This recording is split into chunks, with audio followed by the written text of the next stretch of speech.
एक मनुष्य को किस चीज़ को जानना चाहिए? एक मनुष्य को बस अपने जन्म का कारण जान ले, वही जो है बहुत है। तो ऐसा है, गार्जियन का गलती है। जय श्री महाकाल। दोस्तों जैसा कि आप सभी को पता है कि बाबा भोले टीम हरिद्वार महाकुंभ से लगातार आप लोगों के लिए वीडियोस लेकर आ रही है। इसी वीडियो सीरीज में अब जो हम वीडियो लेकर आ रहे हैं वो एक ऐसे बाबा का है जो रुद्राक्ष बाबा के नाम से जाने जाते हैं, जिनके रुद्राक्षों का वजन लगभग 20 से 30 किलो होगा, जिन्होंने बाल्यावस्था में ही संन्यास ग्रहण कर लिया था और 22 साल उनकी तपस्या को आज हो चुके हैं। दोस्तों वीडियो पूरा देखिएगा, पसंद आए तो लाइक कमेंट और शेयर जरूर कीजिएगा। जय श्री महाकाल। जय श्री महाकाल। दोस्तों बाबा भोले फैमिली आज जिन साधु के पास, जिन श्रेष्ठ साधु के पास पहुंची है, उन्हें रुद्राक्ष बाबा के नाम से जाना जाता है। चलिए उन बाबा से अपने विषय में, अपने प्रश्नों के कुछ उत्तरों को हम प्राप्त करते हैं। तो चलिए जानते हैं। बाबा आपका परिचय, आपका नाम बताइए। बाबा मेरा नाम अजयगिरी उर्फ रुद्राक्ष बाबा है।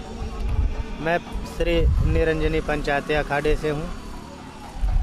बाबा आपने कितने समय से संन्यास धारण किया है? मैंने 22 वर्ष हो रहे हैं जैसे संन्यास धारण किए हुए। 22 वर्ष से। और आपका निवास स्थान, आपका जन्म स्थान कौन सी जगह है? हरियाणा ही है सब कुछ, हरियाणा। अच्छा बाबा आप हमें कुछ बताइए, जो आज सरकार के द्वारा जो मंदिरों पे सरकारी शिकंजा कसा जा रहा है, उन्हें मुक्त करने के लिए हम क्या प्रयास करें, कैसे हम, इसका क्या प्रभाव है? इसके लिए हम सभी हिंदुओं को एक होना पड़े। सबसे पहले तो हम में एकता होनी चाहिए। हमारे अंदर जब एकता होगी तो फिर ये जो है धार्मिक जगहों को कोई भी गवर्नमेंट हो या कोई भी जो है अपने अंडर में नहीं ले सकते। उसके लिए हमारी एकता बहुत ही जरूरी है, अति आवश्यक है। बाबा आप हरिद्वार में हैं, कितने समय से आप हरिद्वार में? मैं अभी तो 11 मार्च के बाद ही आया हूँ। हाँ, जब से हूँ। बाबा आप हमें कुछ बताइए कि आपने कितने रुद्राक्ष धारण कर रखे हैं अभी अपने शरीर? हमारे शरीर पे अभी 11,000 रुद्राक्ष है। 11,000 रुद्राक्ष धारण कर रखे हैं बाबा ने अपने शरीर पर। तो आइए जानते हैं इन रुद्राक्षों का वजन लगभग कितना होगा? इनका वजन 20 से 30 किलो के आसपास होंगे। तो देख रहे हैं आप, बाबा ने अपनी कड़ी तपस्या में कितने किलो, 20 से 30 किलो के वजन के रुद्राक्ष धारण कर रखे हैं, कितनी कठोर तपस्या में लगे हुए हैं। और आप बाबा को देखकर ही समझ सकते हैं, इनका नाम प्रसिद्ध है रुद्राक्ष बाबा के नाम से। अब बाबा से जानते हैं कि आज के जो युवा पीढ़ी है वो अपने परिवार का जो अपमान करती है, उसके विषय में हम बाबा से कुछ मार्गदर्शन मांगते हैं, जिससे कि वो युवा पीढ़ी तक पहुँचे और वो कुछ सही मार्ग को प्राप्त करें। इसमें देखो, हमारे समझ से तो ऐसा है, गार्जियन का गलती है। जब हम उनको शुरू से धर्म के उपदेश नहीं देते हैं, धर्म की मार्ग पे चलना नहीं सिखाते हैं, तो वो आगे जाके किसी की भी, हमारे हिंदू धर्म सभ्यता सिखाती है। रामायण में राम के अनुसरण, राम की जो है आचरण क्या थी, उनकी अनुसरण सिखाते हैं। जब हम अपने बच्चों को शुरू से धर्म की प्रेरणा दे तो आगे चल के वो हमारे माँ बाप की, सबकी सेवा करेंगे, गुरुजनों की सेवा करेंगे। तो बाबा ने बताया यहाँ पर कि धर्म की शिक्षा माता पिता अपने पुत्रों को, अपने बच्चों को दें, जिससे कि वो धर्म के बारे में जाने और अपने मार्ग से भटके नहीं। सही मार्ग पर रहने के लिए उन्हें धर्म को जानना जरूरी है। यही हमारे सनातन धर्म की रीति रही है। चलिए अब बाबा से कुछ जानते हैं कि एक मनुष्य के लिए सबसे ज़्यादा जरूरी और सबसे ज़्यादा सत्य क्या है? एक मनुष्य को किस चीज़ को जानना चाहिए? एक मनुष्य को बस अपने जन्म का कारण जान ले, वही जो है बहुत है। वे जन्म किस लिए हुए? परमात्मा प्राप्ति के लिए। जब बालक गर्भ में होते हैं तो परमात्मा से हमेशा प्रार्थना करते रहते कि हमें इस नर्क से बाहर निकालो, हम आपकी सेवा पूजा में जीवन गुजार देंगे। आए बाद सब भूल जाते हैं। इसलिए हमें परमात्मा को याद रखना चाहिए। परमात्मा की चिंतन मनन सुमिरन नहीं कुछ तो नाम ले सकते हैं, परमात्मा की नाम लेता रहना चाहिए। ना भी टाइम मिले मंदिर में जाने की कोई बात नहीं, एक जगह बैठे परमात्मा का नाम कम से कम याद रखना चाहिए, इससे मोक्ष मिलते हैं परमात्मा। तो जीवन में मनुष्य के लिए सबसे ज़्यादा जरूरी है, जिस हेतु हमें जीवन मिला है उस कारण को जानना, उस उद्देश्य की पूर्ति के लिए जीवन मिला है। तो मनुष्य, बाबा कहते हैं कि मनुष्य इस जन्म से पूर्व कई प्रार्थनाएं करता है प्रभु से कि मैं ये काम करूंगा, परंतु जब वो जीवन मिलता है तो सबको भूल जाता है, इन माया मोह में इतना भटक जाता है कि वो अपने जीवन के उद्देश्य को भूल जाता है। चलिए अब दोस्तों, हरिद्वार की जो पवित्र भूमि है जिस पर हमें आज, उसके बारे में हम बाबा से कुछ विस्तार में जानते हैं। बाबा, हरिद्वार की भूमि जो धर्म भूमि कही जाती है, मोक्ष भूमि कही जाती है, इसके बारे में आप कुछ कहेंगे? देखो, ये तो हरि का द्वार है, यहाँ से हरि का जो है स्थान चालू हो जाते हैं। ऊपर जाओ, बद्री नारायण मोक्ष का धाम है, जहाँ नारायण स्वयं विराजमान रहते हैं।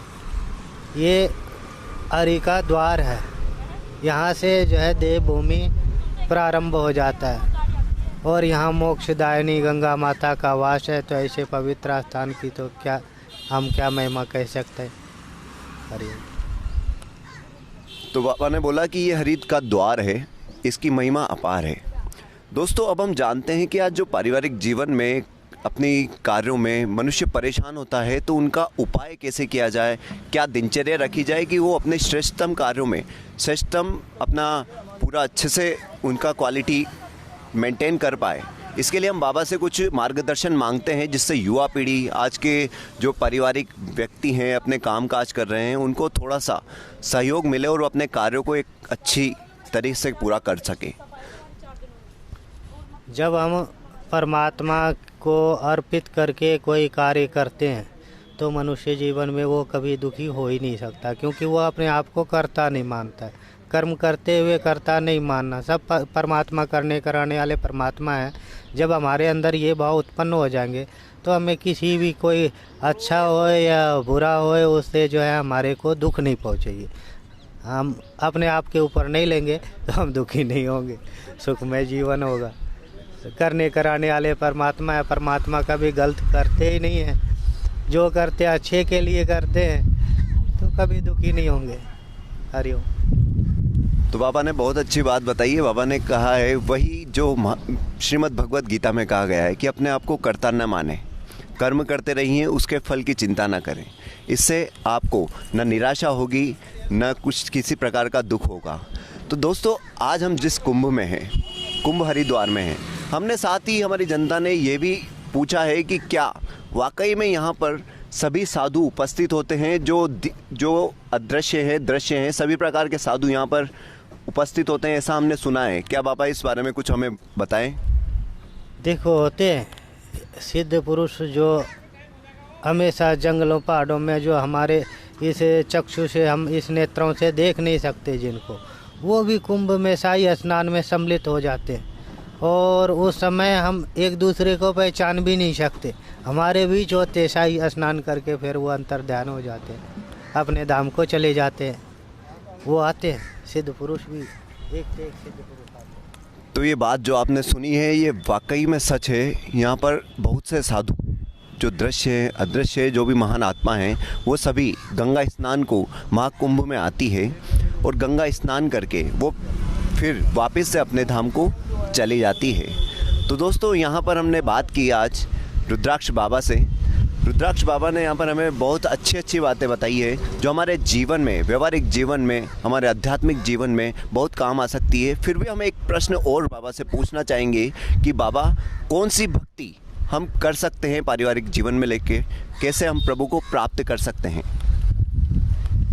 देखो, भक्ति 9 प्रकार की होती है और पारिवारिक जीवन में रह के मैं कहता हूँ सबसे बड़ी भक्ति है संतों का संग करना, हाँ, परमात्मा का नाम सुमिरन करना और जितने समय मिल सके परमात्मा की जो है पूजा पाठ वंदन जहाँ तक हो सके करना चाहिए।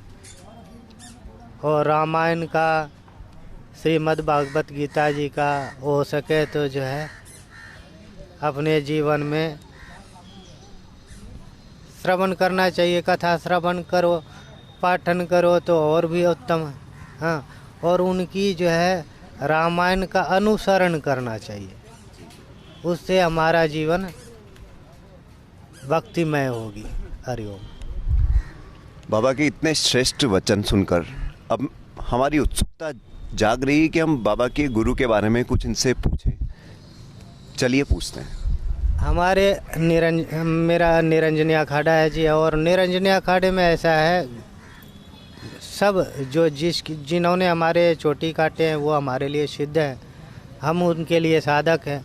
और गुरु सब के जो हमारे चोटी काटे, जो उनके चोटी काटे, सबके गुरु एक है निरंजन देव, कार्तिक भगवान शिव जी के पुत्र, वो हमारे इष्ट गुरु हैं। और हमारे शाखा गुरु जो है, जिनको सिद्ध कहते हैं, सिद्ध पुरुष हैं, वो थे हमारे महंत धनराज गिरी जी महाराज, जो कि अभी है नहीं, वो कैलाशवासी हो गए। तो यहाँ पर एक छोटा सा प्रश्न और उठता है कि बाबा ने कौन सी उम्र में संन्यास धारण किया, कितने वर्ष की आयु में? मैंने लगभग 13-14 वर्ष की आयु में संन्यास धारण किया। बाबा ने 13-14 वर्ष की आयु में संन्यास धारण किया और इन्हें साक्षात्कार हुआ। इनके गुरु की महिमा इतनी अपार थी कि इन्होंने अच्छे से इसका पालन किया और आज ये बाबा रुद्राक्ष बाबा के नाम से जाने जाते हैं। तो दोस्तों, ये थे रुद्राक्ष बाबा, जिनके बारे में हमने बहुत सारी बातें जानी और जिनसे अपने प्रश्नों का उत्तर हमने प्राप्त किया। हम उम्मीद करते हैं कि आप इन बातों का अच्छे से अनुसरण करेंगे और अपने जीवन को एक सफल दिशा प्रदान करेंगे। जय श्री महाकाल।